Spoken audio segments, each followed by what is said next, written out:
short trip. How the hell did you get out of this dump anyway? I know a way. You been following me, kid?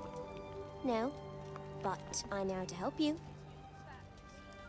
Really? I know everything around here. Mm-hmm. And what's that gonna cost me? An apple, maybe? So you have been following me? Sure. You seem hungry. Just follow me.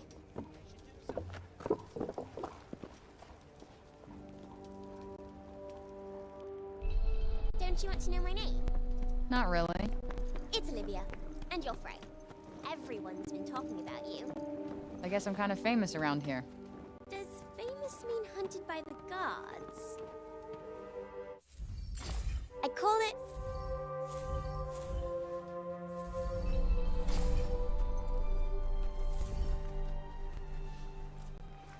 People... Yes. Wait, this might come in.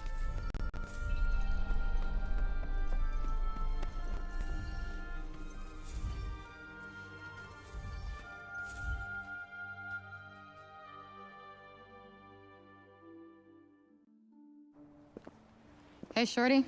I got you something. That thing you said isn't worth crap. No. Not myself. You do that.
Don't you want to know my name? Not really. It's Olivia, and you're Frey. Everyone's been talking about you. I guess I'm kind of famous around here. Does famous mean hunted by the gods?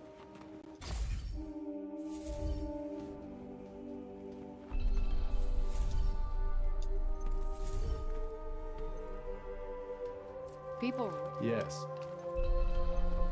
Wait, this might come in here.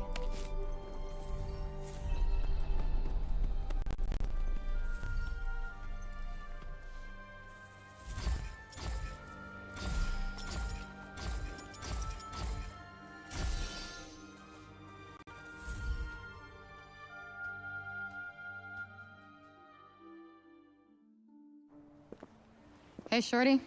I got you something. That thing you said isn't worth crap. No, not my cell phone, and thanks for not swiping that again.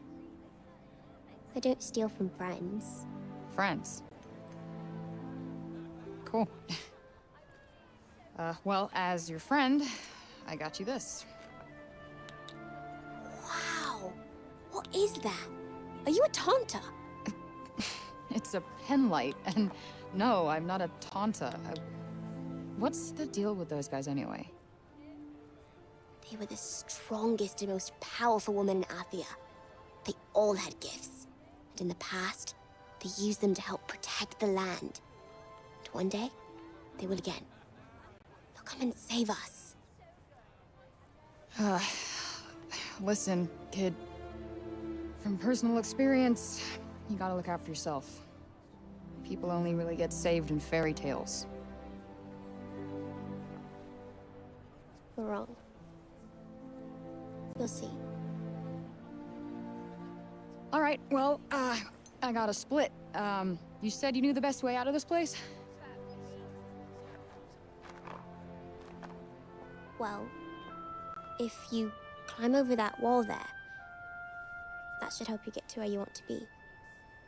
Cool. Thanks. I'll, see you when I see you. I'll keep the city safe while you're gone. Sure. You do that.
Why don't your trust issues extend to the street urchin?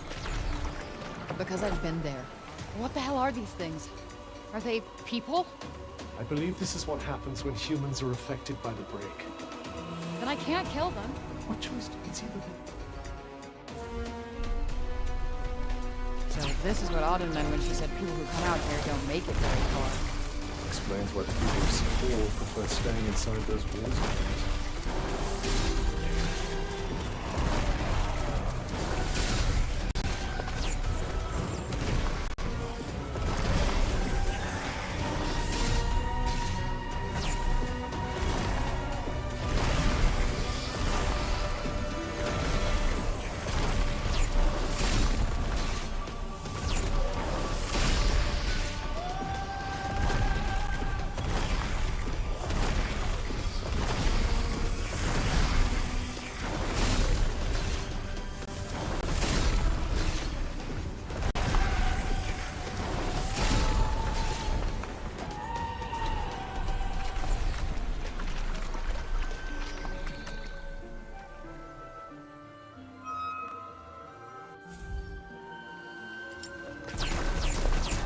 Whoa.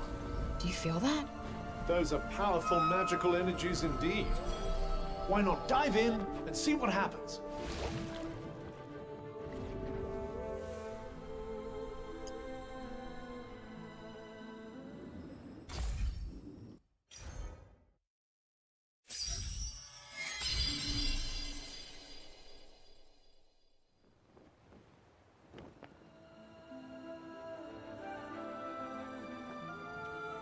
What the hell was that? Did something happen? I don't know.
Hey.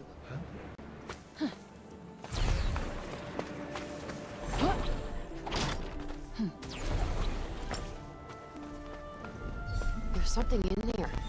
I can feel it. Then let's venture inside and see what it is.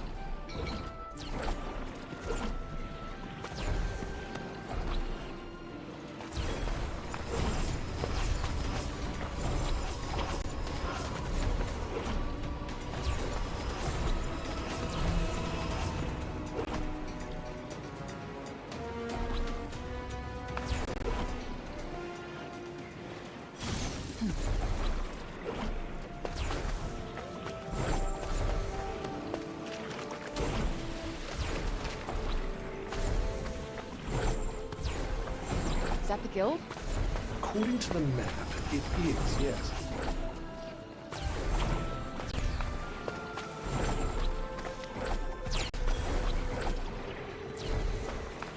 These break zombies, they're everywhere. I'm sure they were nice people before, but come on. Seems like the Appians are into tall buildings, huh? It said that...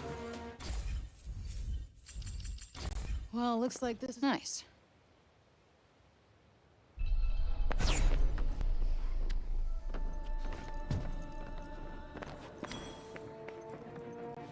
Great. Talk about a needle in a haystack.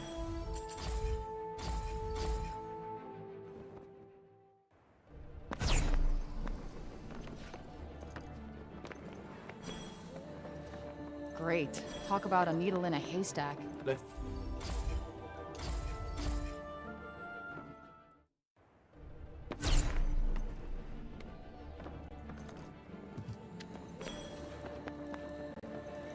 Great. Talk about a needle in a haystack. Let's make our way upwards, shall we?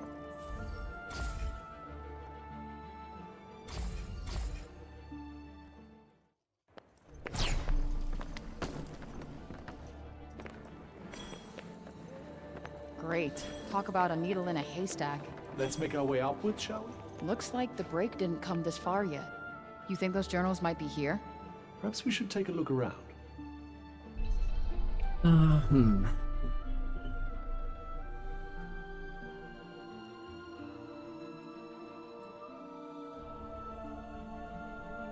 Trying to think.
I don't know. Why are you? Maybe a different game.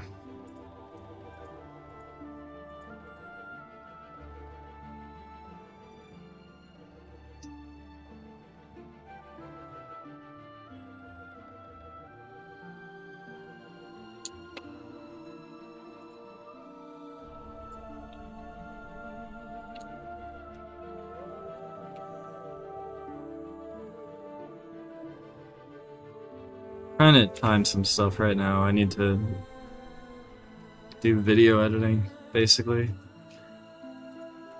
To time it properly, so... Excusez-moi.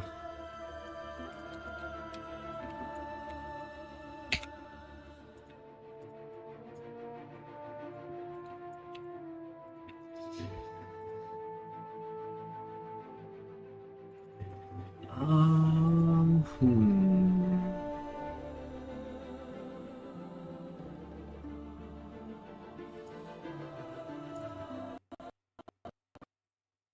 Okay.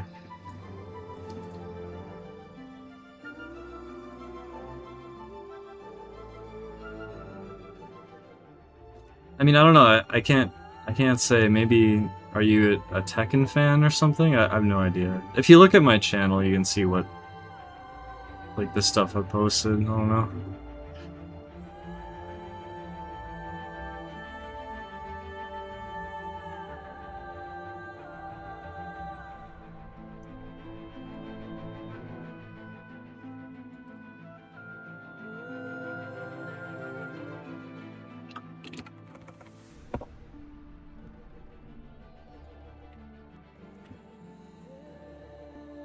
You need to give me a second, though. I can't, I need to edit video. It's gonna take a little while.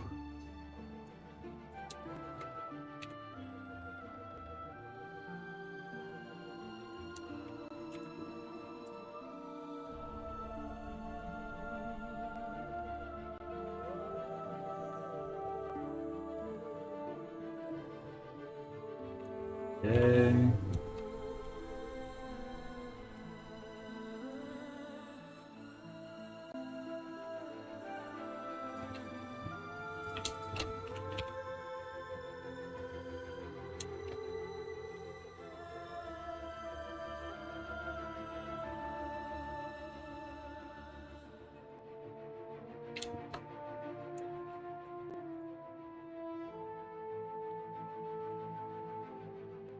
I wish I had 3 monitors. That'd be awesome.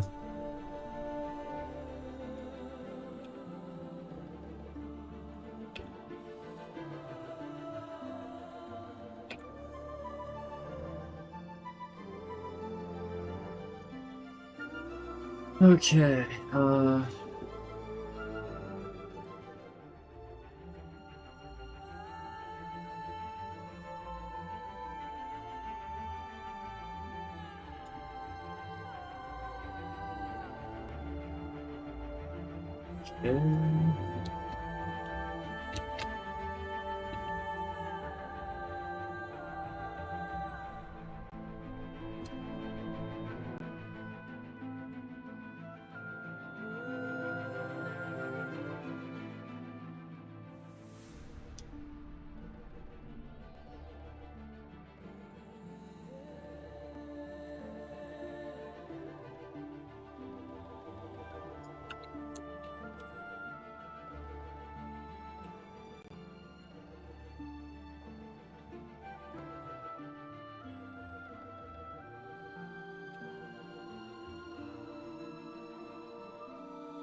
I know, riveting stream. This is kind of how it is, though.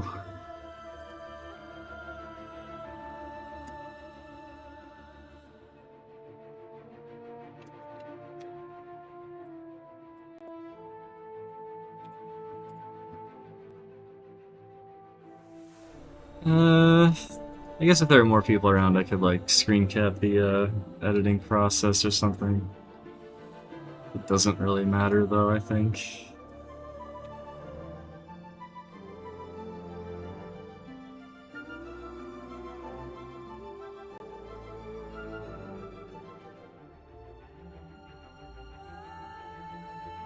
Transform.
Well, this is not a perfect comparison, but it'll have to do.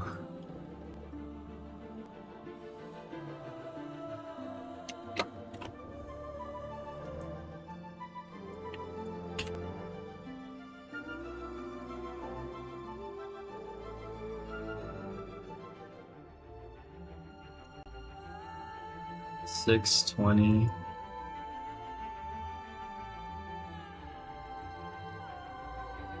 Okay, let's say at least 3 seconds then. Okay, that's part 1.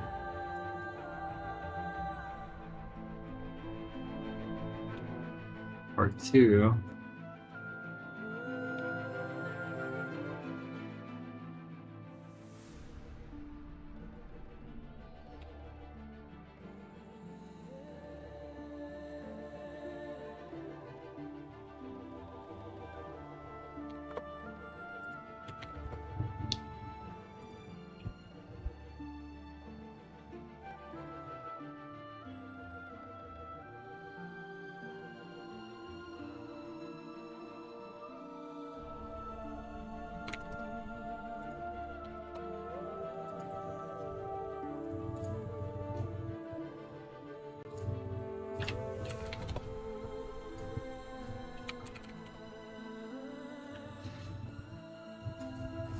Okay.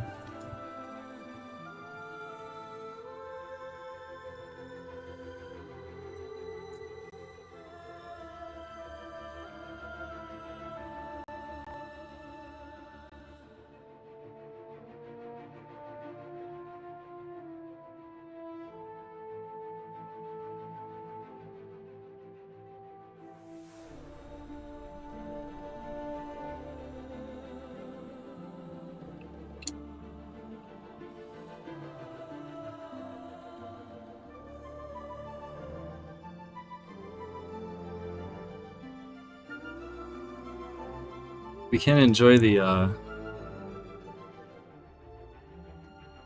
Barren Plains? Blessed Plains? Damn it, I can't remember which one it is. The Barren Plains music. I guess it plays here too, so.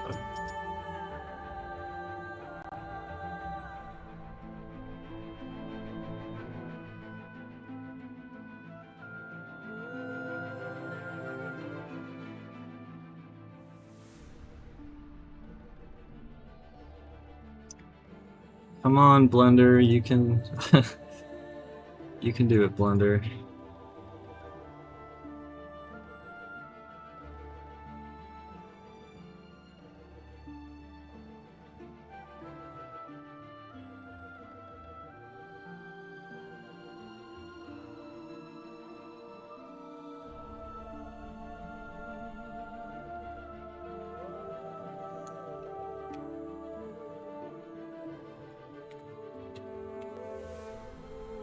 Blender is actually pretty good software to edit video, in my opinion.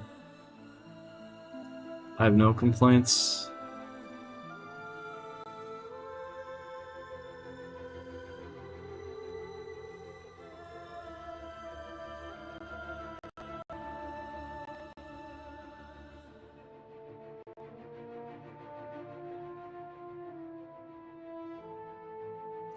Okay.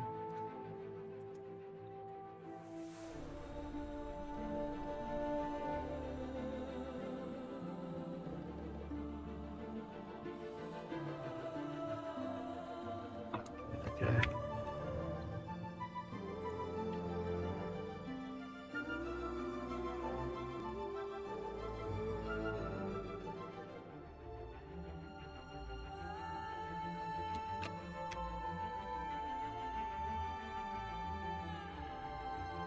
Alright, so we've already spent 3 seconds grabbing an old coin. Now we grab 3 more old coins, and it took... How long did it take? 15:05. Okay. Less than 3 seconds to get those 3 coins.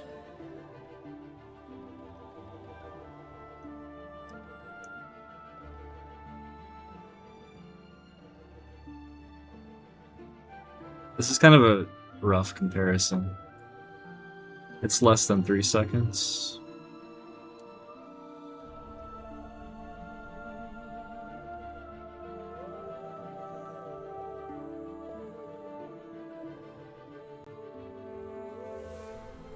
My god, Blender.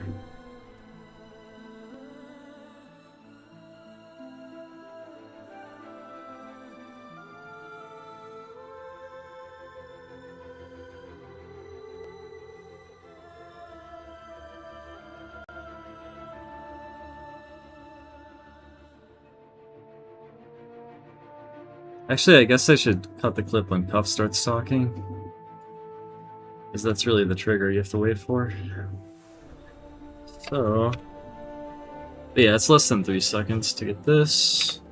I guess total time elapsed is probably like 5.75 seconds or something.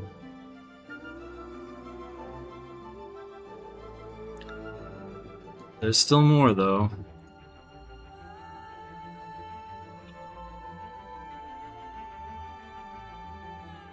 Okay. Let me do another comparison.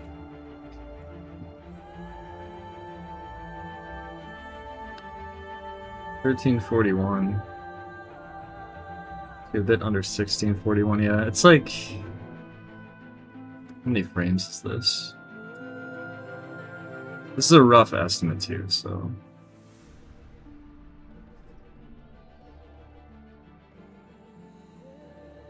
Let's see, so I want to be generous to the... I want to be generous to either route in this timing.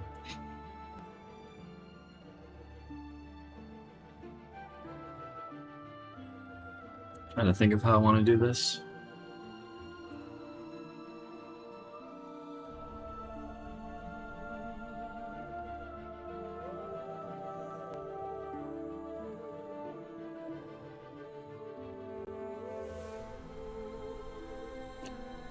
Like, when I look at the footage that I recorded,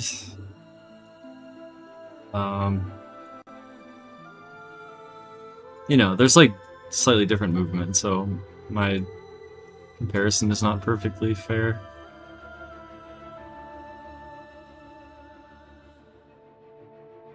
Right, so the first, I just need to write this down. So the first clip, let's see.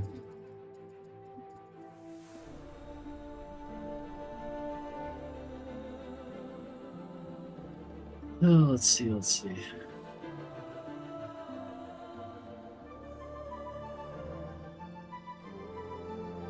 Okay, coin 1 costs at least 3 seconds.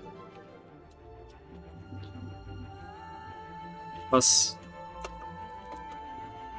yeah, it's like just over 3 seconds. Coins 2 through 4 cost about 2.75 seconds. So let's say at this point, let's just call it 5.8 seconds. I guess, or maybe just 5.75 seconds. Okay, then later. I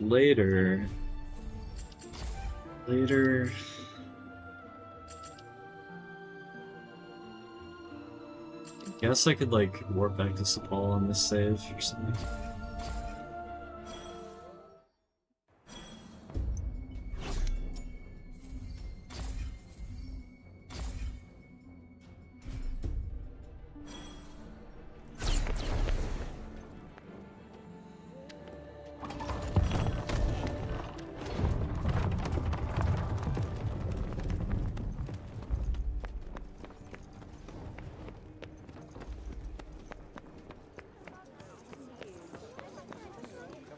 Actually, maybe this is not what I should be doing, because it's a bit awkward. I think you get, like, a guard that talks to you, and then you're standing.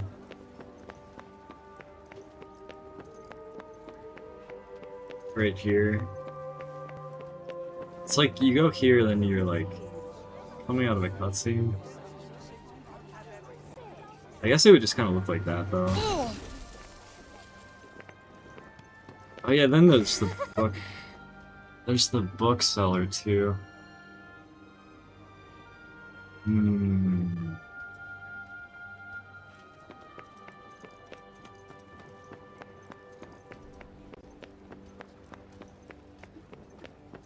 Oh, I guess I should just play up to the point and then record it properly, I guess.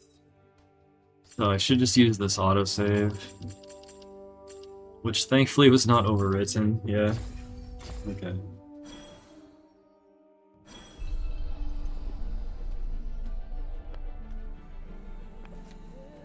Hey, Cup. How can you? Beats me. I suppose. So,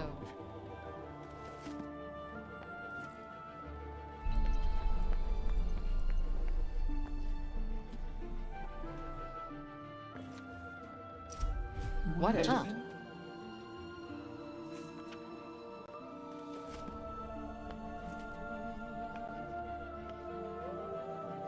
Now that Which? your break, perhaps. Serious?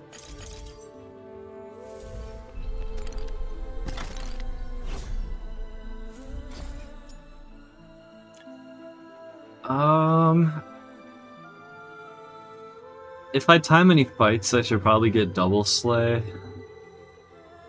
Just for the best case scenario. But I don't have to worry about that right now. Is there anything I have to worry about? I guess this. I'm a bit out of practice. It's been like 1 year since I did a speedrun of this.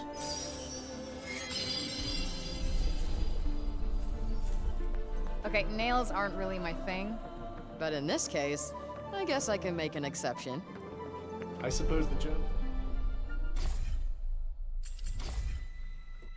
Wonder who's... Whoever it, Can't believe Robian was alive this whole time. the peasant girl is in for the shock of her life.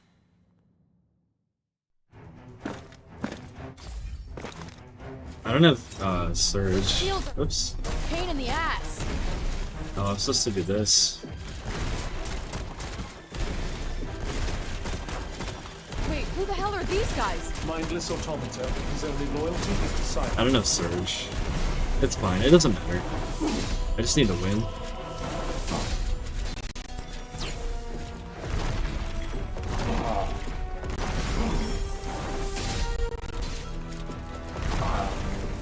Hell, they're not zombies, but they're still creepy as fuck. They're merely husks. They feel nothing. Not even pain. I have Surge now, but like, I might as well save it.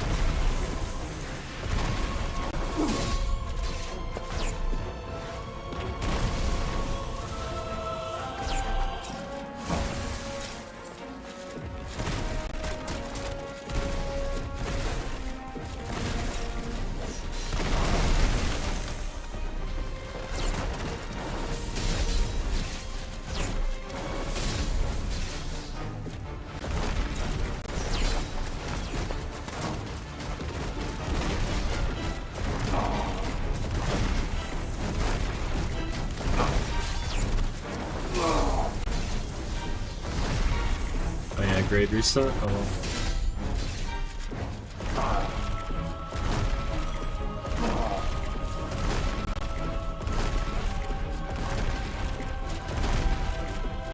No grade.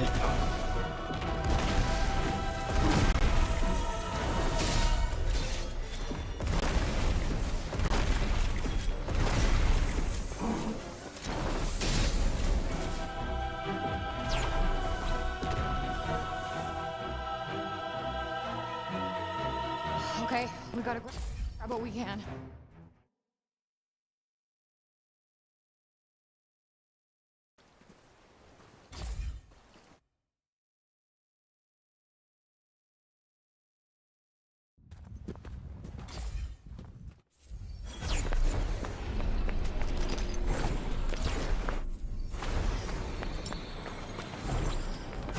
Oh, I guess that's why you don't dodge roll for fun. Need all the stamina you can get.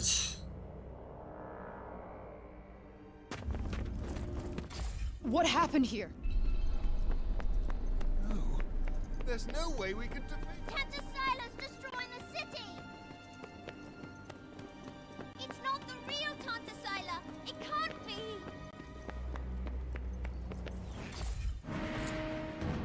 You were shooting. We have to do something. See if you can sneak up behind her. Try to blend in with the crowd.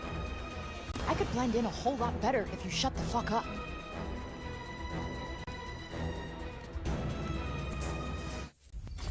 It's your entry! Gale! There is nowhere left to run! Not a chance in hell. Crap!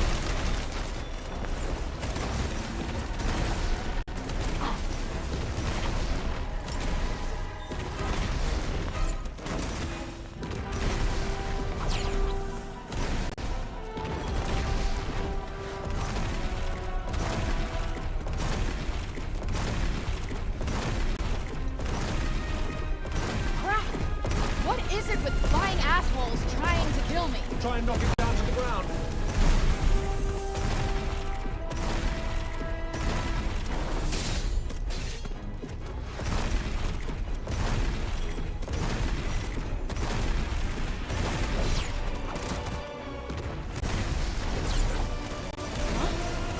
My magic isn't doing anything. It must be protected somehow.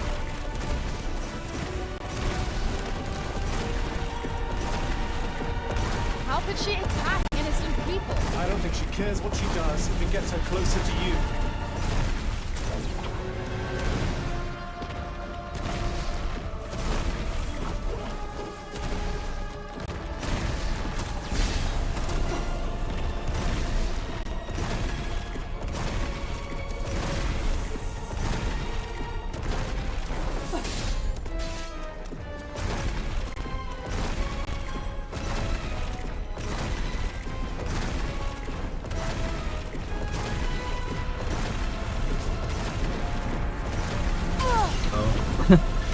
I didn't have a timer, so I didn't know where it was at. I knew it might be risky being late.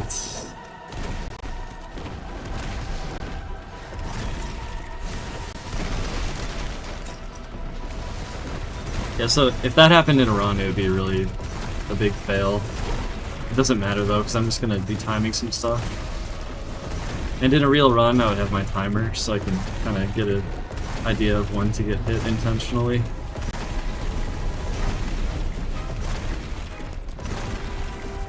By the way, this is like the most boring fight in the game, but even though it's the most boring fight in the game, it's like easy to screw it up, kind of. So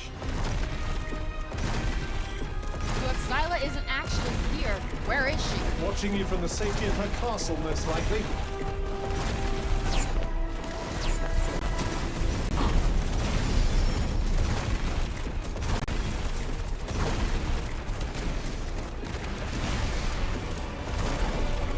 This game has some issues with targeting. It's a little bit hard to get the target that you want.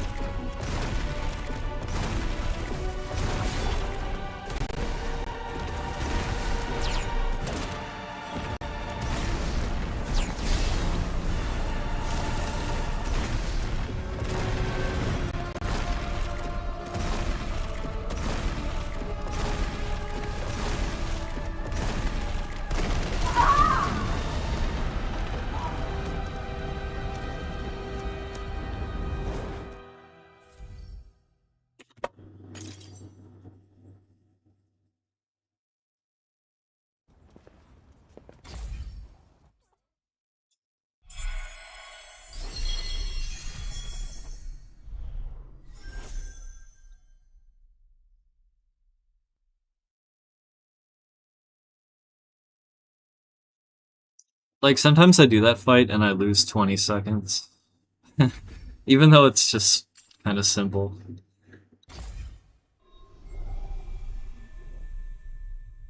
Okay, my goal here is to record a little section where I actually skip the bookkeeper. Basically, the idea here is that, like, I was testing some damage in this game and I realized that critical hits do increased damage. Like double crit damage up. It only really amounts to like 11% more damage total. Let's see, what did I write down?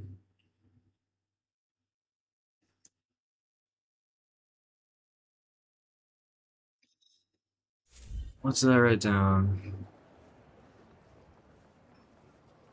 Yes, like a critical hit will do 50% more damage. And with 2 times critical damage boosted, it's 66% instead of 50. But that sounds like 16% more, but it's really just 16% more damage than the it's 66 instead of 50%. Oh my god, what am I can't think of how this works. It's okay. A normal critical hit will do 50% more damage. With both critical damage boosted, it'll do 66% more damage. But 66% more compared to 50% more, it's actually like 11% more than the regular crit when you count in the base damage, right? Not just the critical damage, but the base damage too. It's only like 11% more damage. So sorry for the terrible explanation, but the idea is like, okay, maybe the detour to set that up, maybe it's not necessary. I mean, it seems to be the case where, like, for example, you can go out of your way, it takes like 1 minute to grab the Faultless Cloak, which will give you more blue damage. But 1 minute detour for more blue damage, and it's not that much more. It's not that much more to the point that it's not worth getting it. It's like you almost lose the full minute. So the idea that maybe the critical damage boosted thing is similar to that, and it's not actually necessary. I was trying to think of there's another problem with it too, is that there are recreant knights you fight in order to get the items to craft the critical damage boosted, and they usually do drop the item. So like getting the drop, like sometimes you don't get it, but most of the time you do. That's not the problem. The problem is that at the point in the story that you get it, you're just about to head into like a major boss fight, Tanta Sila, and if you want the critical damage to actually be boosted at that point in the game, you need to detour into the safe house, craft it, and then leave the safe house. And so I think the additional time that it takes to enter the safe house and leave is kind of unfortunate. And so when you think about the time it takes to gather the old coins, the time it takes to buy the book, the time it takes to craft the boost, and then all that just gives you 11% more damage when you crit for the rest of the game, it might not be worth it. Of course, that's like another tricky aspect of it, is that it's for the rest of the game. So like every single crit for the rest of the game. Plus you're using Inundation on blue magic, which gives you more crits. So if you kind of add that all up, it's like there's a good number of crits that happen throughout the entire game. So how do I measure the time loss there? It's actually very hard, kind of, because like there are so like the fighting is kind of complicated. It's not like cleanly differentiating. Like you record 2 takes and you get different times. And so it's a bit hard to actually make the proper estimate, but at the very least I could find out how much time it takes to actually craft the damage boosts. So that's like kind of what I'm doing here. I was just a little bit curious when I saw that I'm really only getting 11% more damage and only on crits. I was like, well, yeah. And yeah, that explanation earlier, it's because that explanation earlier was kind of rough, but basically it's 150% versus 166%. So that's where the 11 comes from when you compare those. Something like that. Good morning, Fred. Right. I am. He is my. But remember...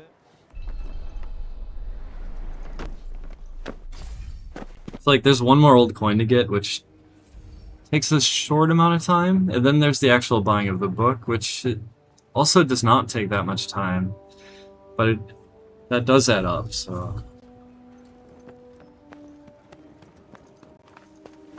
And then after this section, I have to check how long it takes to make the detour in Praenos Castletown to enter the house and craft it, compared to not doing that. Like, my suspicion is that just beelining directly through would be better. Yeah, I'm testing if critical damage boosted is actually a waste of time to get. What's on here? But it's hard to fully know because of how many fights are affected by it. Let us proceed to the archives, then. It's in the upper city, right? You there.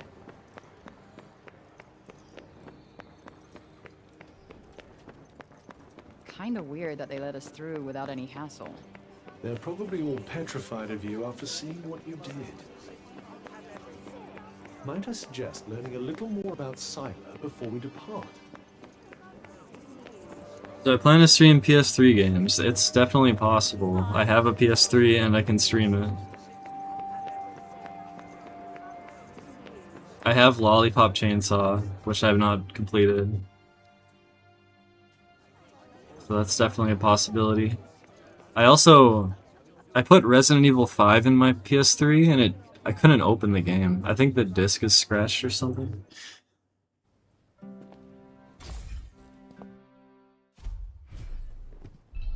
Also, I have Alice Madness Returns and American McGee's Alice on PS3, and I never completed it. I also have the Lightning Final Fantasy 13 trilogy, which I 100%ed all 3 games. But I could see myself playing it more, potentially. So they used. Yes.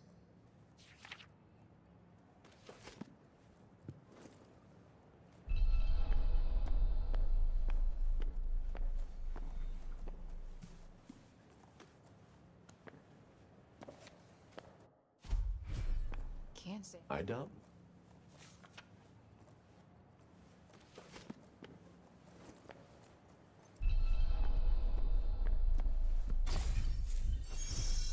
I wonder if you might. Yeah. Whoops. I think I just did the Spellcraft challenge for a shot, but I didn't get the other ones. There we go.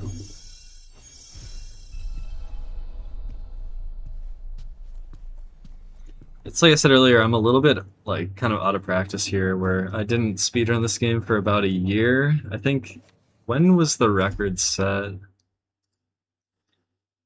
Oh my god, it was over a year ago now, so that was the last time I did a run.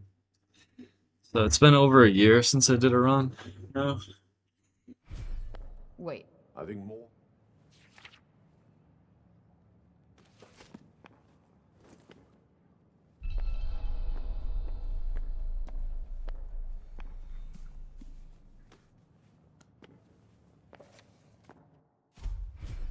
Messages I quite like it. wouldn't hurt.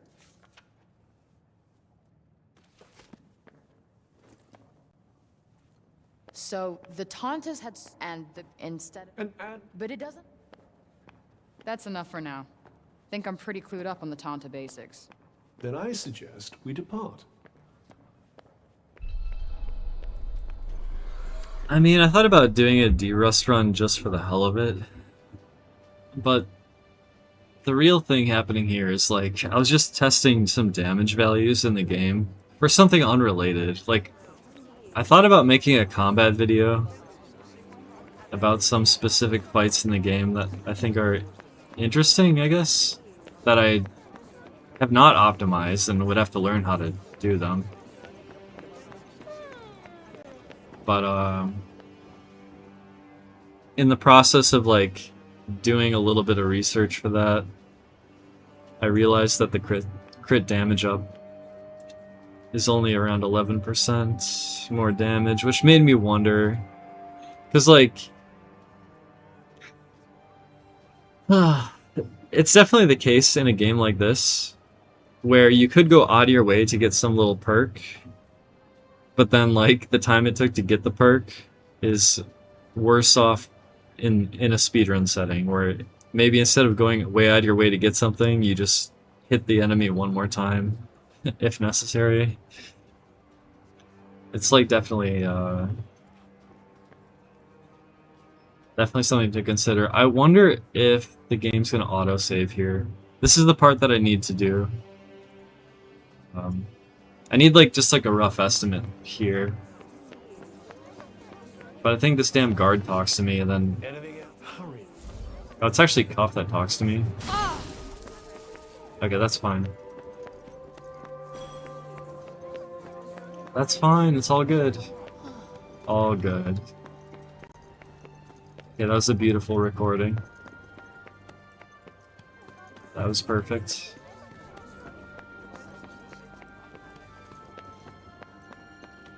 Yeah, okay, so stop and stop recording. Okay, now give me a second, I need to,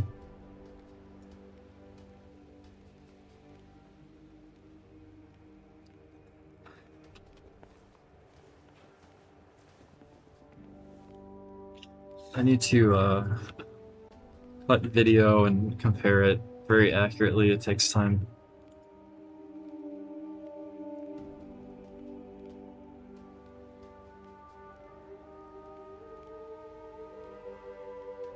After this section, there's like one more section I want to check. And after that, I'll know how much time was committed to get the crit damage boost. However, I won't know how much time the crit damage boost can save. I still won't know that, even after I do this. I forgot it was Cuff that talks to you right there.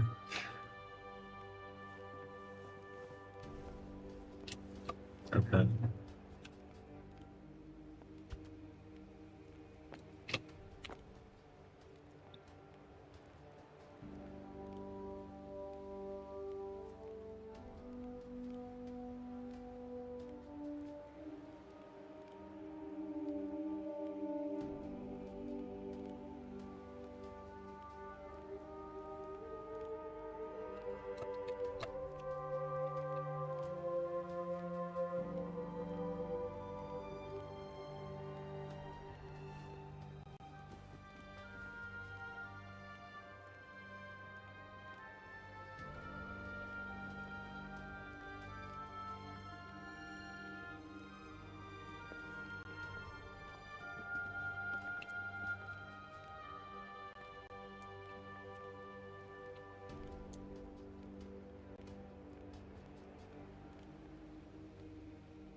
Army of Two. I've never heard of that one.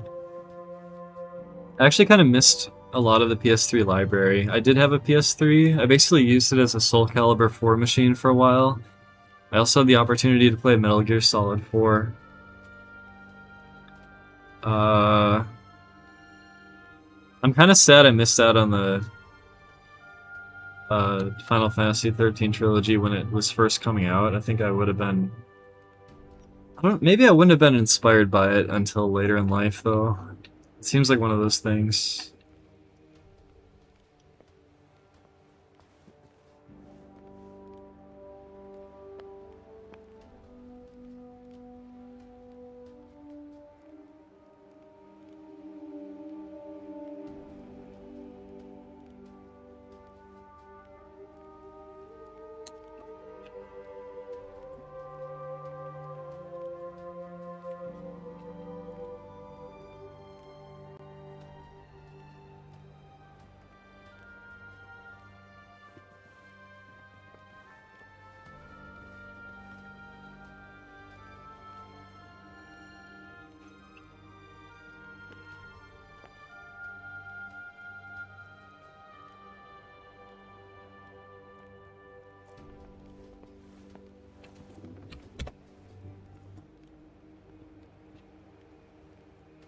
Alright.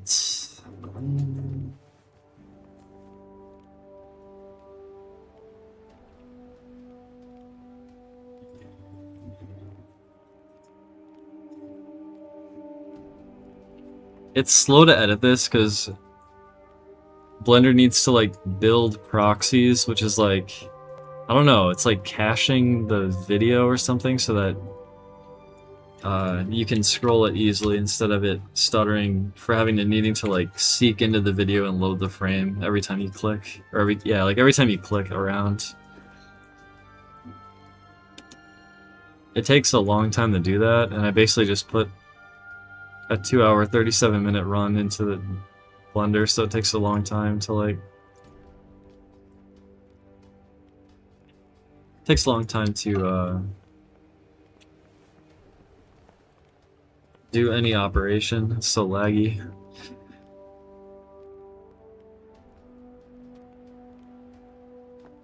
Okay.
Alright, now let me just see this. I need to see if it's a fair comparison or not. Yeah, it looks fair. Okay.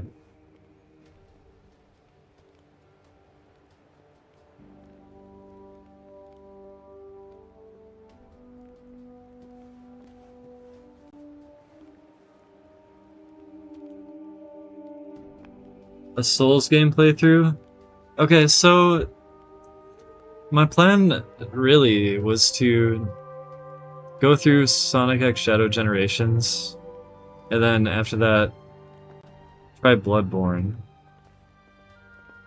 So Bloodborne would be the game that I would try.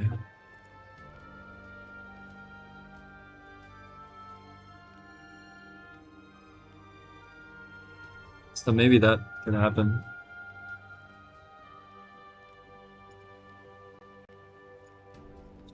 Damn, I want to see this in real time. It's so laggy.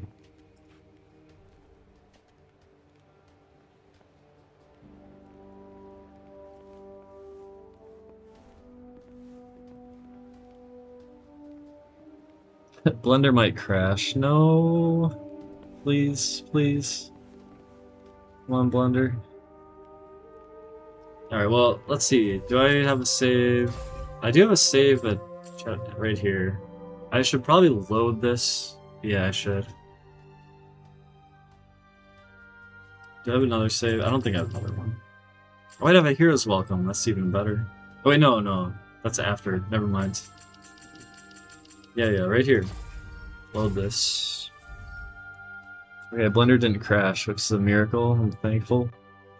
Okay, it wasn't the best. It wasn't the best execution. So this is like... It doesn't actually cost this much time, but how much damn time did it cost to buy the book? I'm not sure what like a perfect executed attempt would look like. Well, I know what it would kind of look like, but I don't know how much time it would take. Okay, 2941. 39. 10 seconds? Takes 10 seconds? It takes less than 10 seconds. Let me be generous and call it 9 seconds.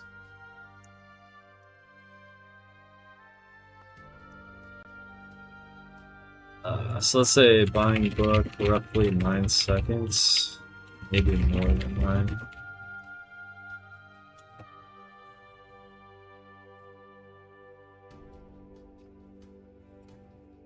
What did I actually get in this? 41 frames. Like 17 frames.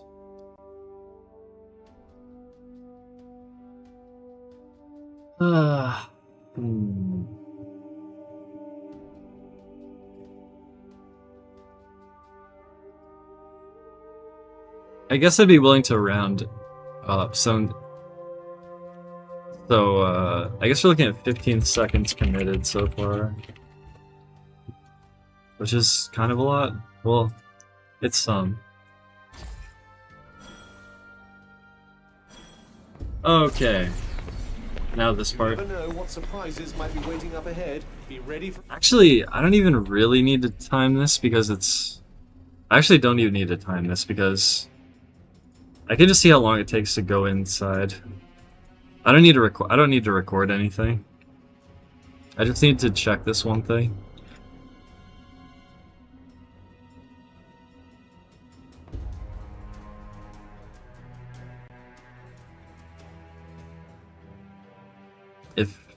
If OBS doesn't crash. I mean, if Blender doesn't crash. That'd be great. Okay.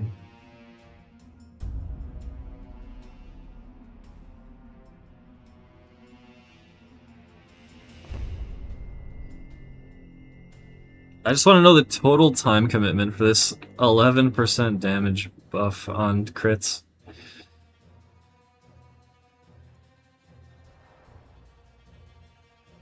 The total time commitment is probably kind of high.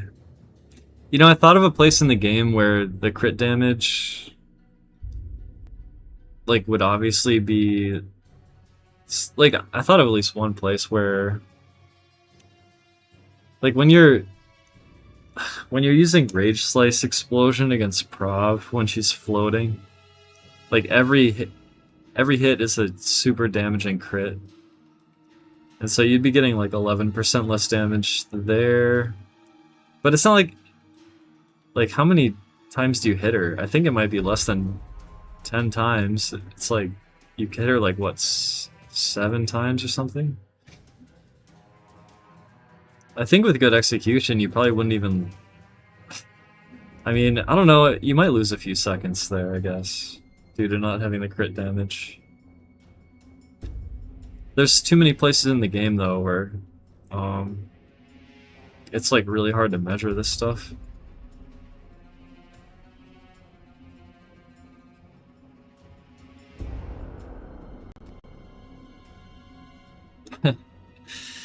Like if I did another run, maybe I would skip it just to see what it would feel like, but I'm also out of practice, so it's not really like a great comparison, I think.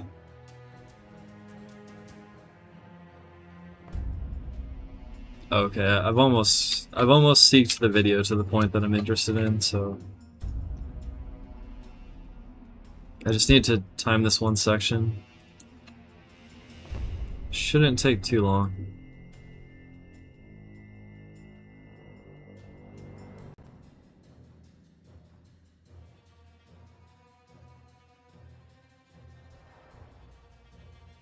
Let's see, how do I want to do this?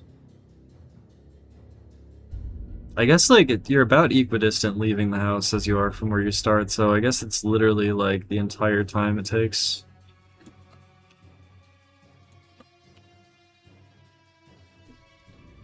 This is probably the part that really hurts. And you know what's interesting though? You could, if you wanted to, you could still get the book and then not craft this yet, and then craft it later when you're actually at a crafting station. I also, in runs, I tend to use the opportunity there to get just like a little bit more purple magic using the shore violets that were collected.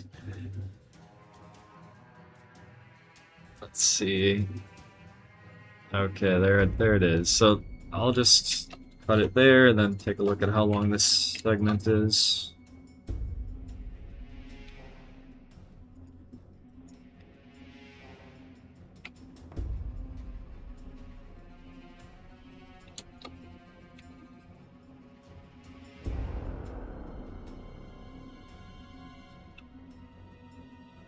It looks like it's about 15.5 seconds to do it. When combined with the previous commitments of time. It looks like it's... Okay, I guess we're looking at like maybe just over 30 seconds. Which isn't that much. That's hard to say, it's really hard to say. 30 seconds? Does it save 30 seconds to have more crit damage? I don't know. Okay, I guess I'm done timing this. I was just curious. Let me just write it down so I have it.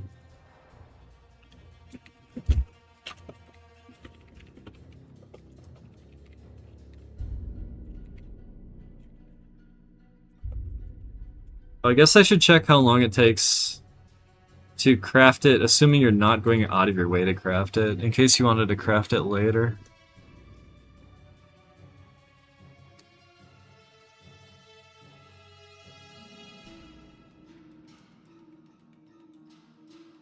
If Blender would not freeze, that'd be awesome. Okay.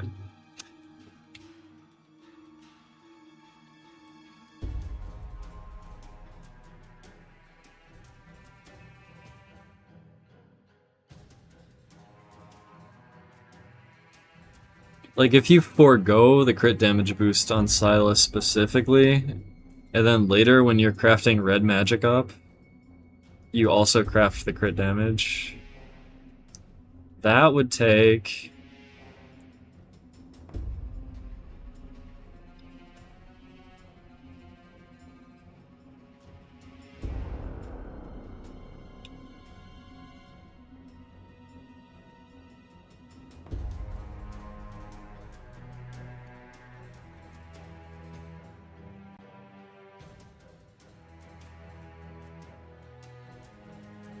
Okay, that would take just over 4 seconds, I guess.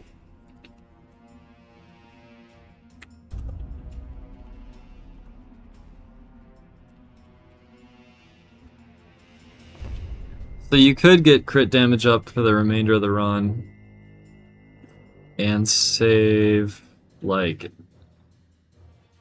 10 seconds of movement. 10 seconds of going into the safe house, going up to the crafting table, getting into the crafting menu, and then leaving, and then getting back to where you were.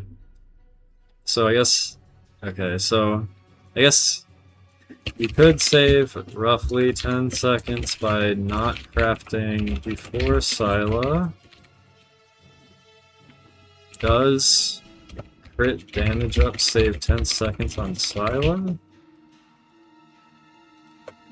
I imagine it doesn't. I would imagine it doesn't, but I'm not 100% sure.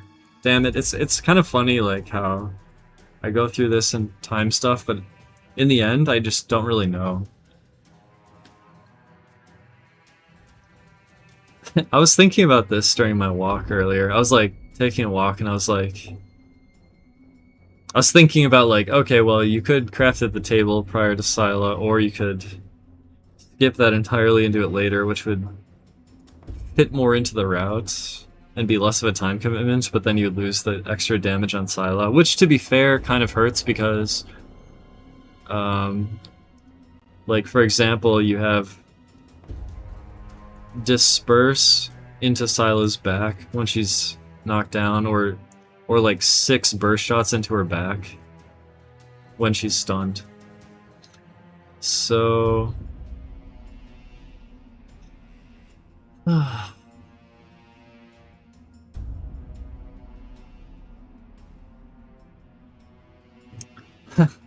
Damn it, I simply don't know. I mean, I guess, like...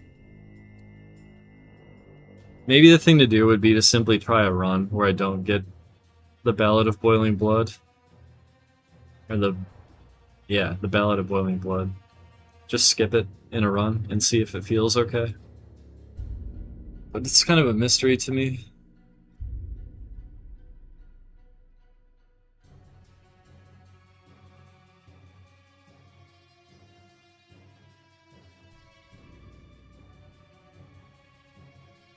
Let's see, what am I doing now?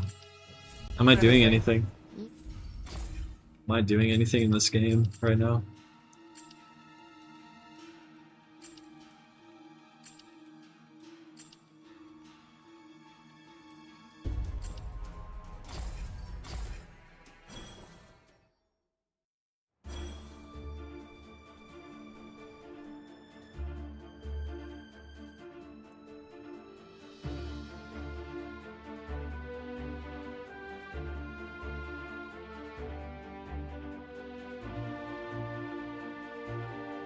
I don't know of any other potential route improvements.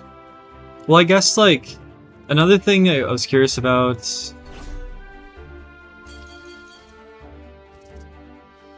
I upgrade implants. It's like... it's a very questionable decision to do that. It's really questionable. Maybe skip doing this. I like upgrading this because getting more mana back is nice. And Burst Shot 1 is obviously worth it, and then Burst Shot 2, it's not bad to do. I think it's like acceptable to do. This stuff is hard to measure at the time, you know. I think Implant, you could probably skip upgrading Implant. It's like kind of a meme.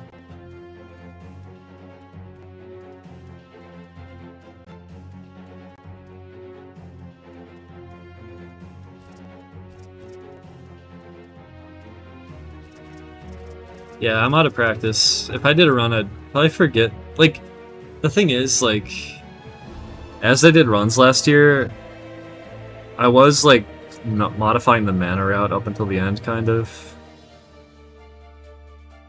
And so, the very latest, most fresh version of the route is not, like, totally ingrained in my memory.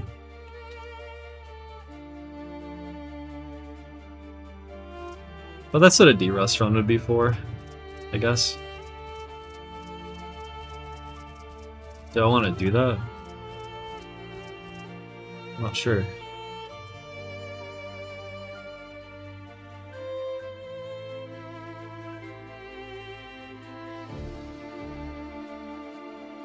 This is my favorite song in the game.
You know, socially, it's easier to play Ocarina of Time, I think. It's socially easier to do that.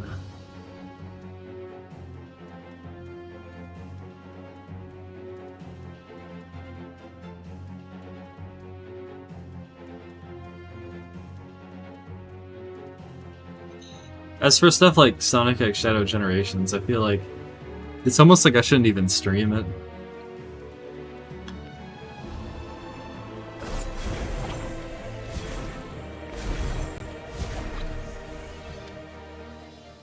It's funny how there's like a social component to all this.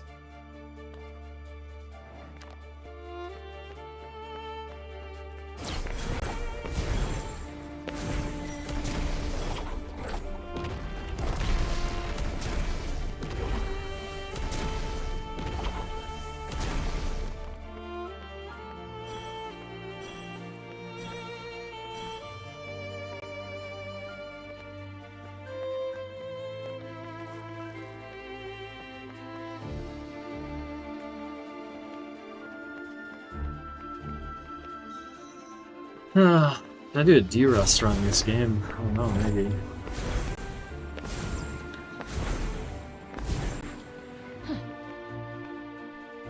I could try a run without Ballad of Boiling Blood and skipping the implant upgrade, maybe.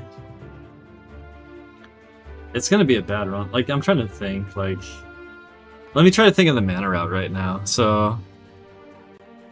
Slay, Burst 2...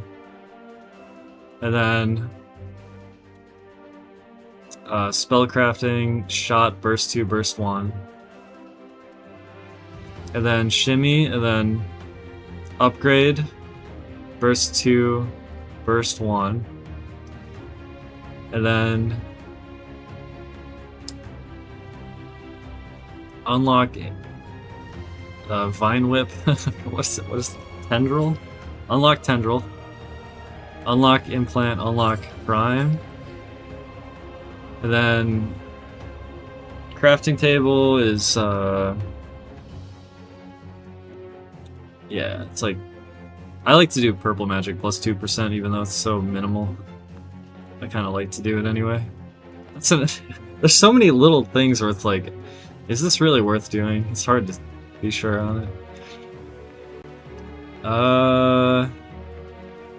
So yeah, it's necklace to 35 purple, and crits can boost attack.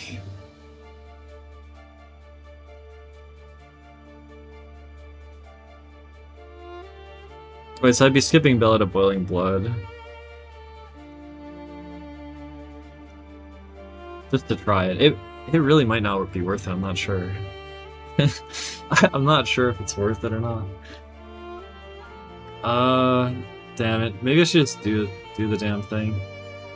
I might also struggle picking up Tallaster in Visoria, the new route.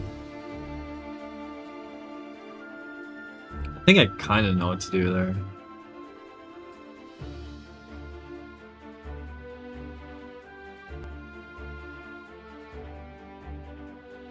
But yeah, then it would be, shimmy on the spellcraft, but not implant this time, I guess, just because. I mean, you do get purple magic plus 1, but it takes 5 whole seconds.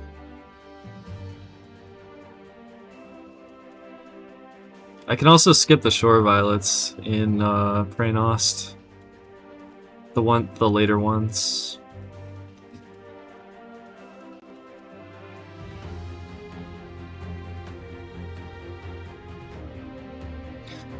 Yeah, so then when I upgrade Shimmy, I equip Genesis 2. Then in the Castle Town, I just go straight forward, go up. I get the Shot Spellcraft Challenge done, I guess? That's another kind of questionable one, I guess. Like, it's... Like, the Shot Spellcraft Challenge. That might also be a waste. It's 5 seconds for a shot to get more damage.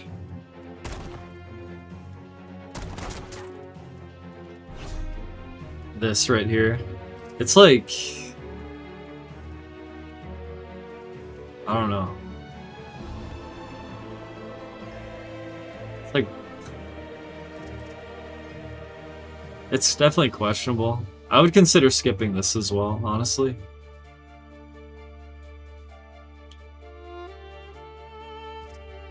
So just be burst 1, 2, and shimmy for this. Do I have a later save? I think I do. I have this one. Do I have a later one? I have this one, I guess.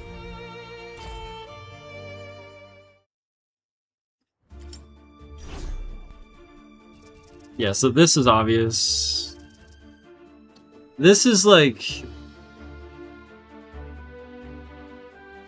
Did I measure this? I don't know if I did. Like how much longer you get.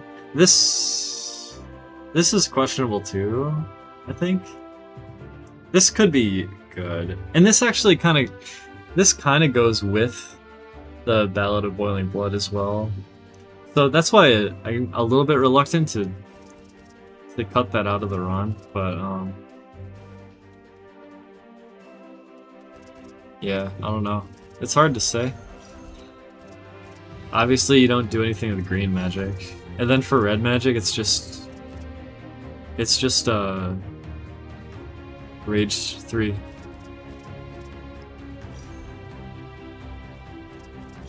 Yeah. But as far as the mana route goes, it's like unlearn everything in purple to get Rage 3 plus Legion.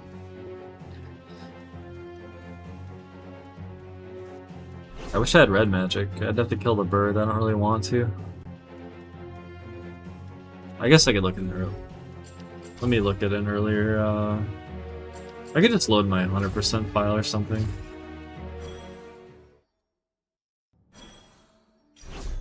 Okay.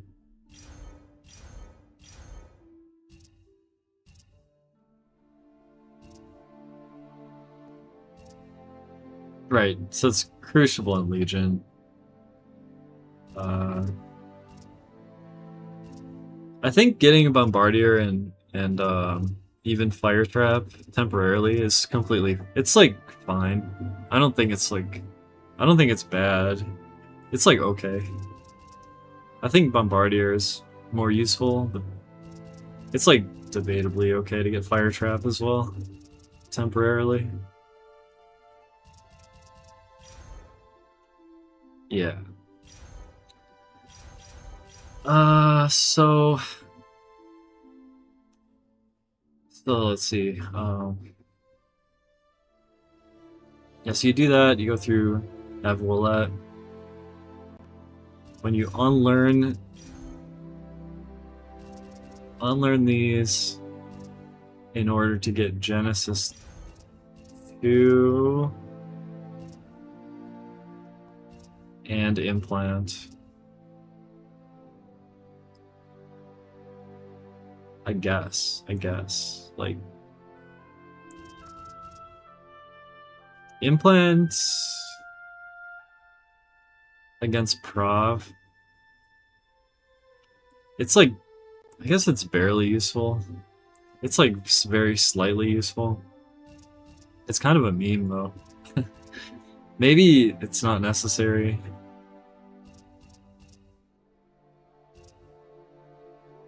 Could just get Genesis 2 and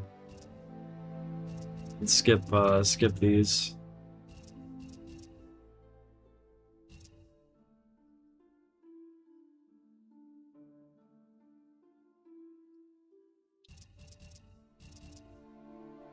Then after Prov,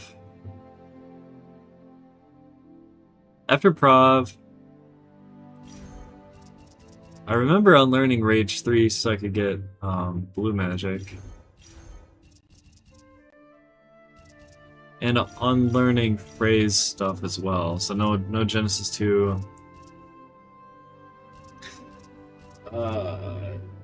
There is a point in the run later where Tendril is kind of nice to have. So like unlearning it and relearning it is a little bit annoying, but I think it's kind of necessary because you want to have Rage Slice and Chain Bolt at the same time, like later in Fake New York.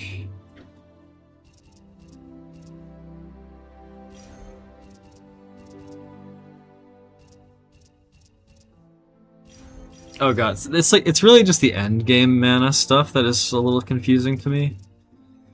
Basically, before the Throne Room in Visoria, I unlearn Rage 3. That gives enough mana to do lots of cool stuff. like getting cut and run for the beast. I think it's like cut and run plus prime. And then with green magic I can get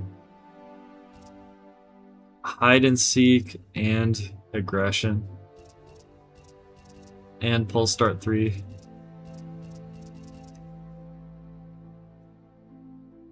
And then I forget if anything needs to be unlearned. Like, I guess I unlearned cut and run at some point. Goddamn. It's the end of the route that I kind of forget the very exact things that you do. I might have it written down.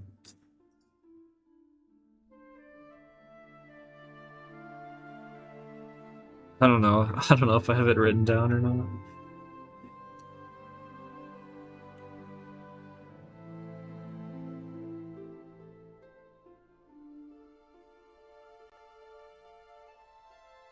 Yeah, you get cut and run. I have notes actually.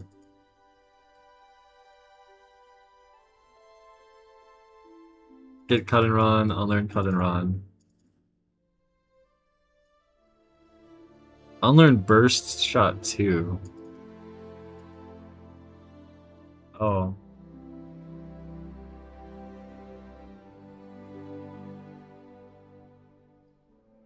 Unlearn burst shot 2? Did I really do that?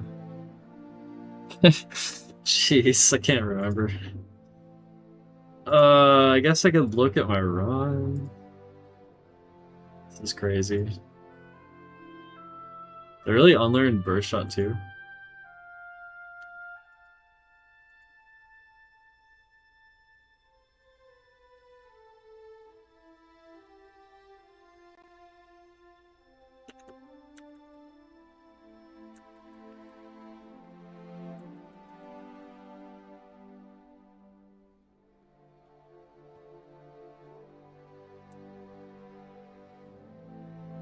I think there's a kind of sadness inside me or a melancholy inside me with this because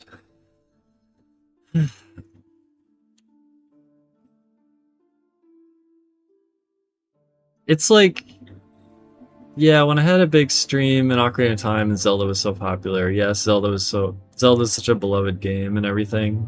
But then at that point, when I started playing Castlevania 64, there were a lot of people who were still interested in it, and I think that was cool.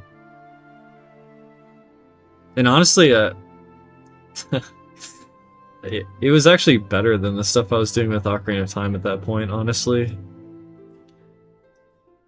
But, I mean, the whole point of what I'm trying to say is that Castlevania was a really cool run, and people did appreciate it, even though it didn't get Zelda numbers. This game, I don't know if it's like... I don't know how to explain this. It's like, when I ran this as a speedrun, I felt like...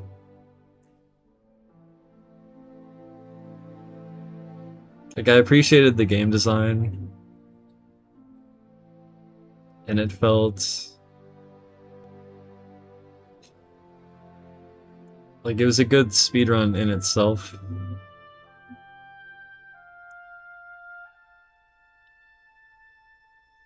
But for, like, I guess numerous reasons, including my own personal problems, but also numerous reasons, such as this game needing a very high bitrate, like people not being attached to the IP, like all the crazy culture, politics crap floating around, and like the culture of mockery or whatever that is formed.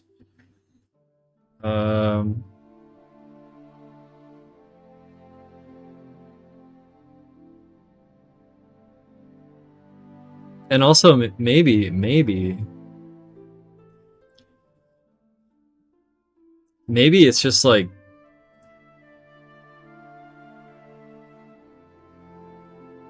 maybe it's just hard to appreciate like without having tried to speedrun it or something. I don't know. Like I'm just talking about like the chaos of the fights and the actual strategies used in the moment in each fight or whatever. I don't know if it can't translate to someone who's not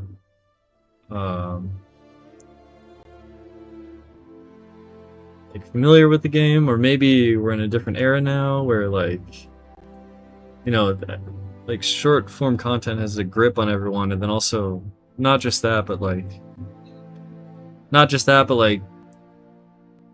people creating narratives and stories ended up becoming a focal point. So I guess what I'm trying to say is like, I guess that's what I'm doing right now, because that seems like if the stream's gonna be worthwhile, then you know, if the stream's gonna be worthwhile, then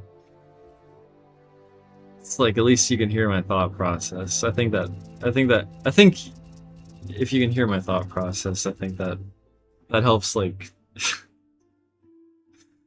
that helps give it context that otherwise is totally lost, completely missing and devoid. And like if you're just trying to watch, it would just be incomprehensible, completely incomprehensible, right?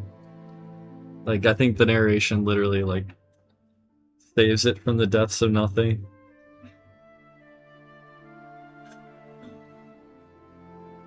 It's been hard for me because of how, like, you know,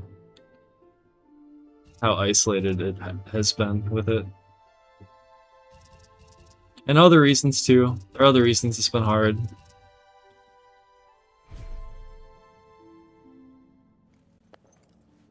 But it is staying true, you know, it is actually staying true by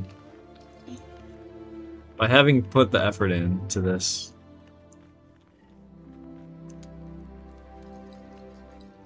Because I like critique so many games for their game design or what the meta of the game turned into over time.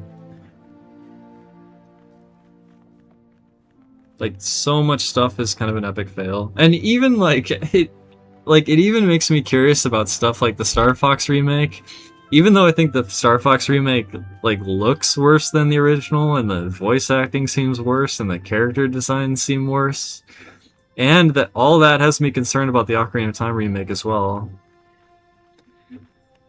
But despite all that, there's still a part of me that is curious if the scoring meta in the Star Fox 64 remake is somehow better than the original game or not. Because I watched high score stuff for Star Fox 64, and there's this really lame farming crap you could do by like charging a burst shot and sending it into the ground over and over, and then like farming with many lives and stuff. It was really lame. So I just wonder if the remake fixed that at all. This game comes right after Final Fantasy 15. Well, I mean, in a way, this is a successor to Final Fantasy 15 because it's like the same engine, or like it's the Luminous engine, right? And Final Fantasy 15 was the other game that used the Luminous engine. And I think the engine's kind of cool, but there is one severe glitch with this. I don't know if this exists in Final Fantasy 15 or not, but there's a pretty severe glitch with this engine where sometimes an object will just fail to load. It happens like relatively consistently when I'm playing through the entire game. But the objects that fail to load, it can be just like random stuff. Like one time I went to Sepal and like part of the ground was missing, kind of. Also, like on PC, like you can get some really bad loading glitches on PC, but I've just been playing on PS5, which is a lot more stable. But even here on PS5, like sometimes pillars will be missing. I think it's similar to the Hyrule Field glitch in Ocarina of Time, where the Link will like fail to pull out a weapon, like a sea weapon, because like memory fragmentation something. I think there's a similar like it's just a theory, but I was thinking maybe it's like a similar kind of memory fragmentation problem where like because of how all the objects up until that point have loaded in various spots in the memory, maybe when it's trying to put in a new object, there's just like not a spot for it, so it just like there's like a failure case that happens. I consider it a very severe glitch, because like one time at the end of chapter 9 in this game, you have to kill 4 break zombies.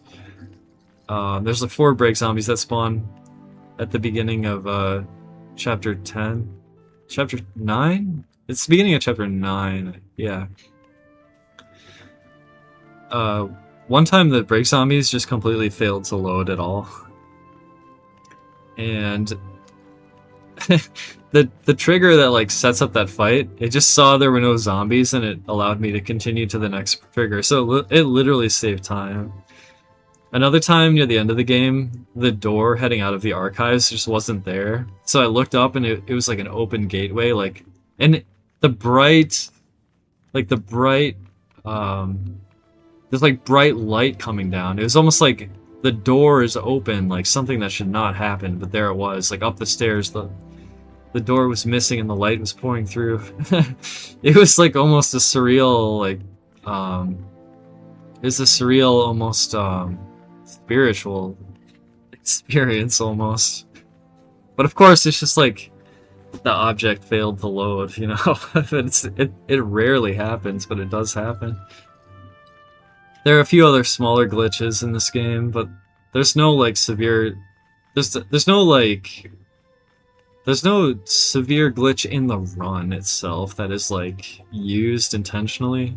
There's not like a severe glitch. And all the progress triggers in this game are set up so you can't really skip any of them. I found a way to like I did find a way to like get to Visoria Castletown very early in the game. But even if you can go there, you can't trigger anything at all. You have to be at the exact right point in the story to proceed, so like there's no skipping anything.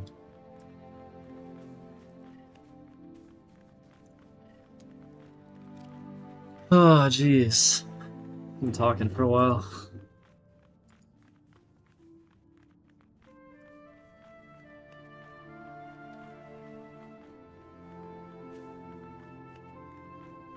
Oh yeah, I just wanted to see if I was gonna unlearn Burst Shot too. When I get green magic. Let me check the video. Let's see, when do I actually do the equip? It must be near the campfire.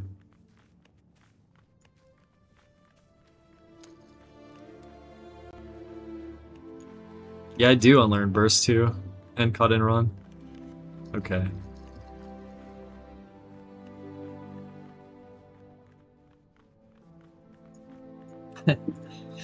Yeah, there's other like I thought about making a video about that severe glitch, or like known glitches in the game or something. I did make a video about the Place of Prayer exploits, which actually was a bit weird because the guy who originally found the exploits, he like deleted his post after I made the video. That kind of freaked me out. Like, did he see that I made a video and then he like freaked out and was like, I'm deleting my account? That was kind of weird. I didn't like tell him I was making a video, I just found it interesting.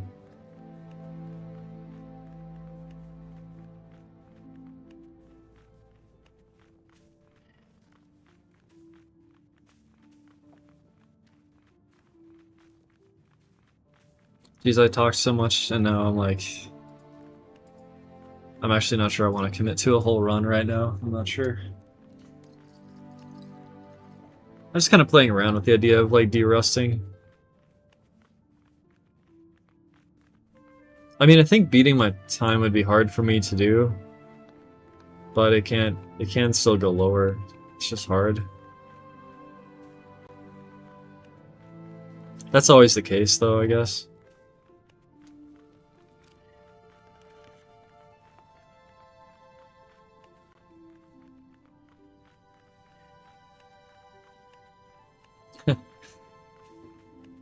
There's this kind of like... There's this kind of isolated feeling with this.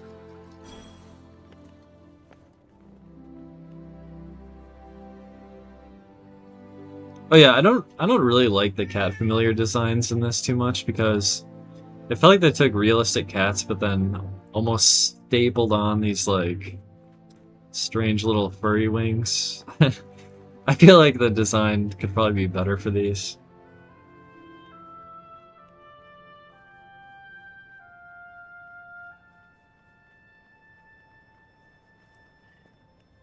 Another video I thought about making would be like, what could the sequel do that's like better than the that's better than this game? How could a sequel improve? Like how could Forspoken 2 be better than Forspoken 1? It's like another concept. Of course the studio got reabsorbed back into Square Enix. Although like, you know, I'm pretty sure these people didn't even move their desks. It's just like a... I don't know how that whole thing worked, really. I think the studio closed, but I think they're still working in the same building. Just technically under Square Enix instead of being more independent. It's like reabsorbed.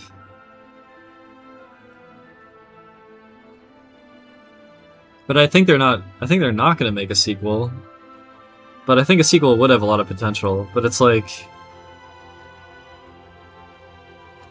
I don't want to get into the whole thing now, but part of it is like... Part of the problem is the open world, actually. That's part of the problem. Another problem is the locked labyrinths. Another problem, personally, is that all equipment is, interchangeable, which kind of removes the equipment's identity. Another problem is the flashback challenges. Didn't have enough thought put into... Like, you can do them, you can get 5 out of 5 on them, but like...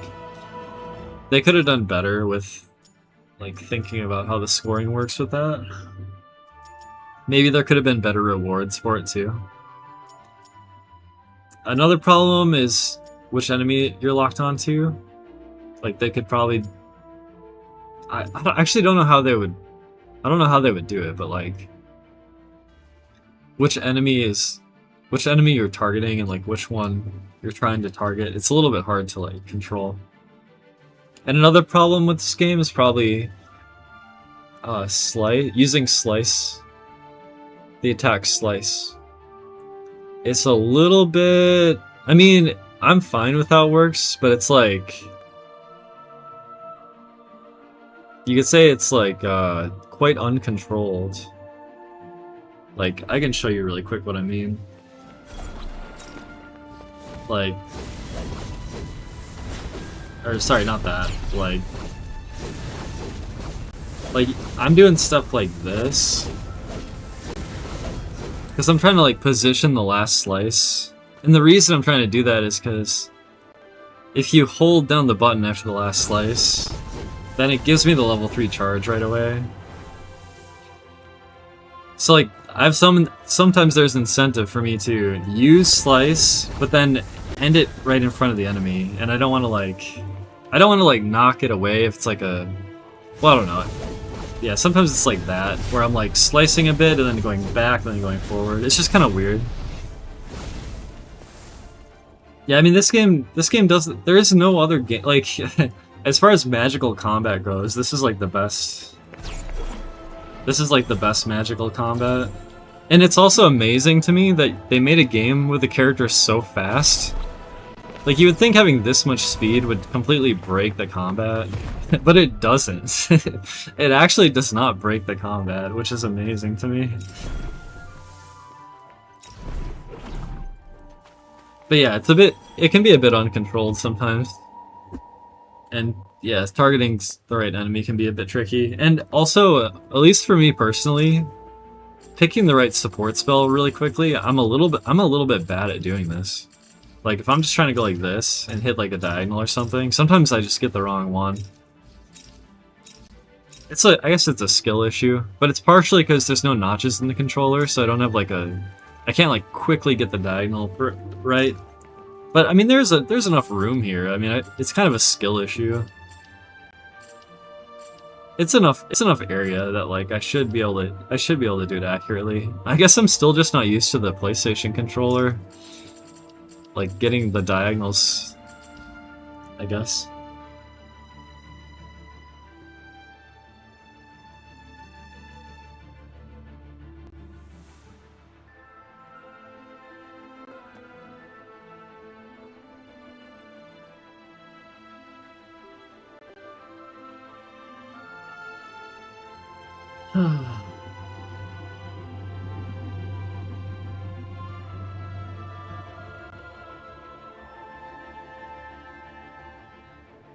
Yeah, there's some shots where the game looks kind of amazing. Like actually, just right here is one of my favorite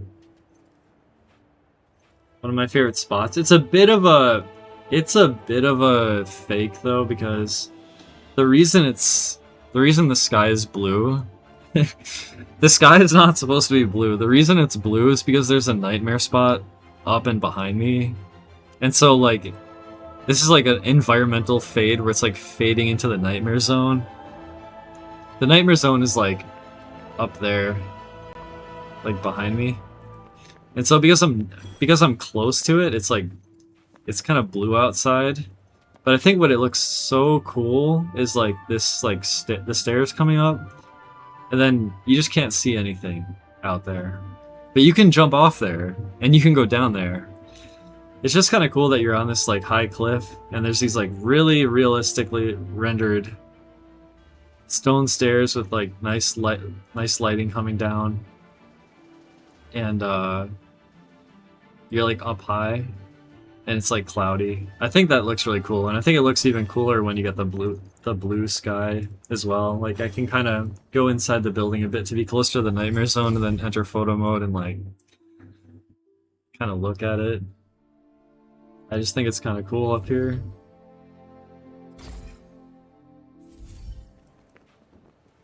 This game has a lot of really cool special effects as well.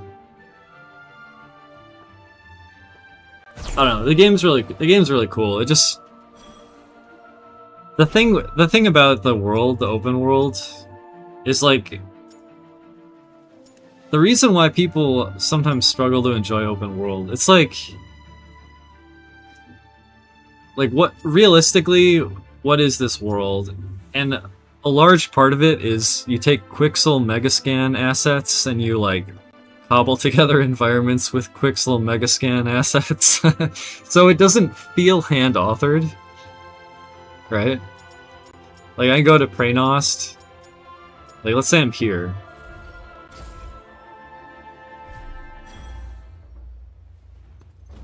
And like, it's like, yep, I'm running on the Quixel Megascan assets. And it can kind of feel like it doesn't feel hand-authored, right? It's like, okay, we got this Quixel Megascan asset, and now I'm gonna run down and run on this Quixel Megascan asset. And then I'm gonna run over here onto the Quixel Megascan asset.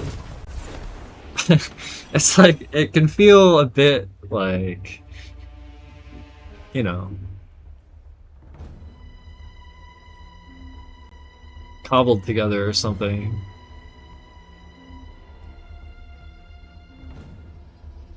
That's like one of the things of the open world, I guess. Like when it's sort of like you make big areas, then you have to fill them with stuff. And so maybe you have a team that's like making big areas, and then another team that's like putting stuff in the areas. And then I guess with all the gear being like interchangeable in the end game, it sort of robs all the gear of its identity. So instead of this Yeva's Gagnet necklace particularly meaning anything, it kind of doesn't.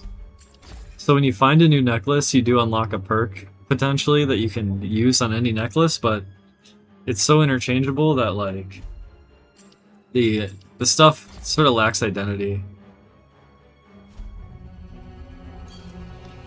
So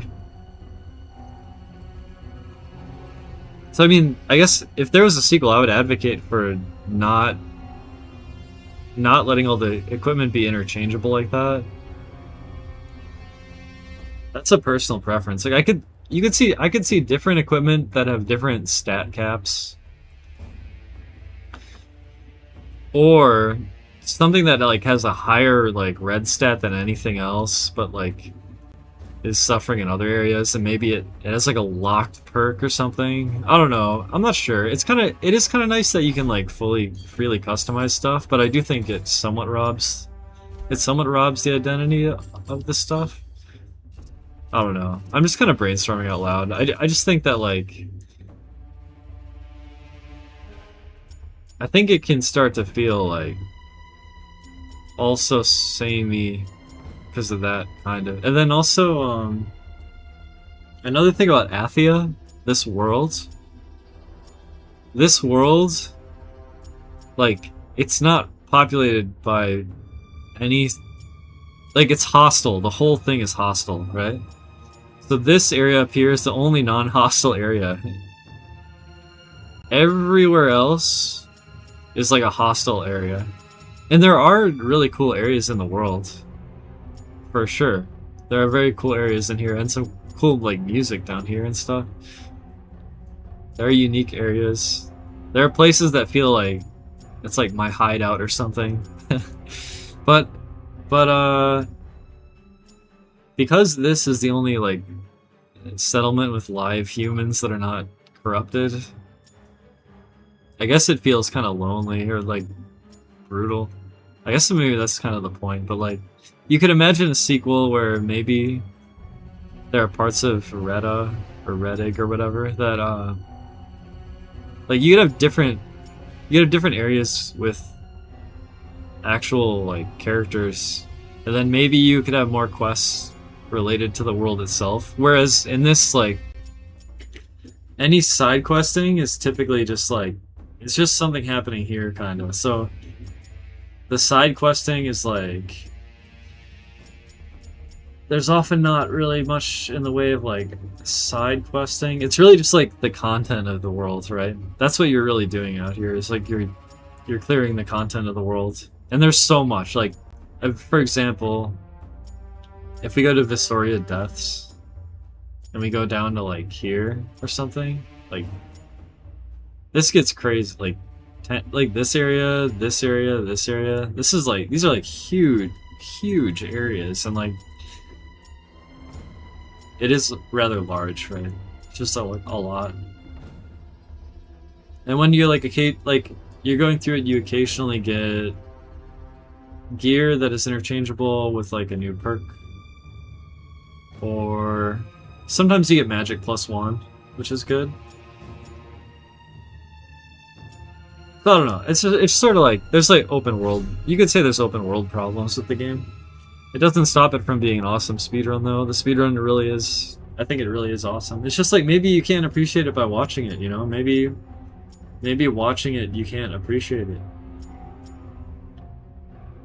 Maybe you have to play it to appreciate it.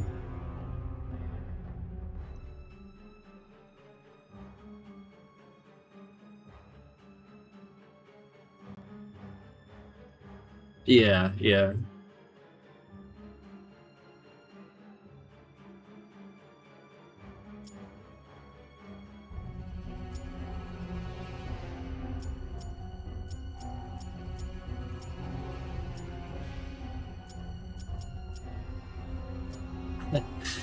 I'm really not sure if I want to do a whole run. I just kind of wanted to turn the game on, time that stuff, and then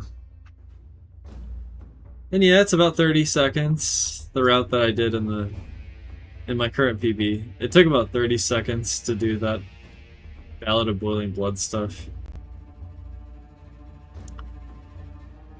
That's questionable, I guess. Dang.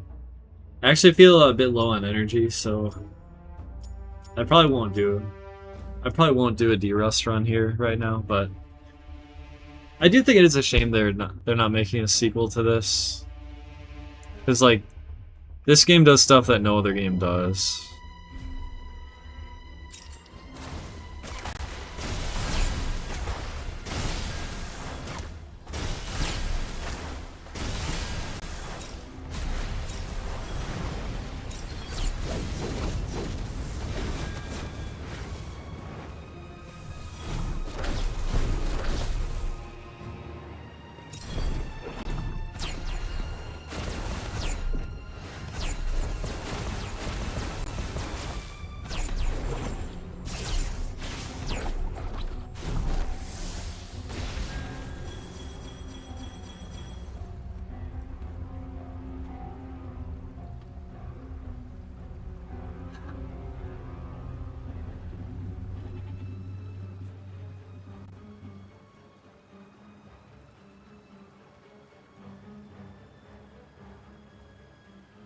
Yeah.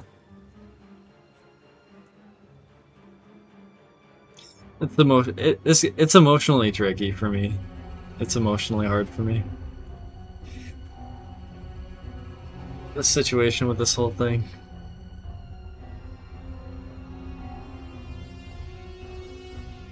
Anyway, I'm glad I timed that thing. I'm glad I got to ramble a little bit. I might do a D-Rust run at some point. I guess I'm not doing that tonight. I will probably go now.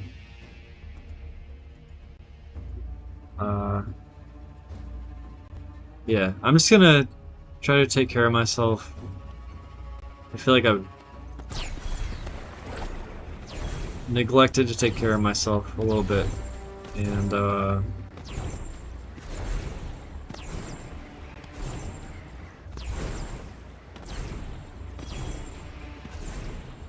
yeah, we'll see what happens, I guess. Yeah, thanks for stopping by. See you next time.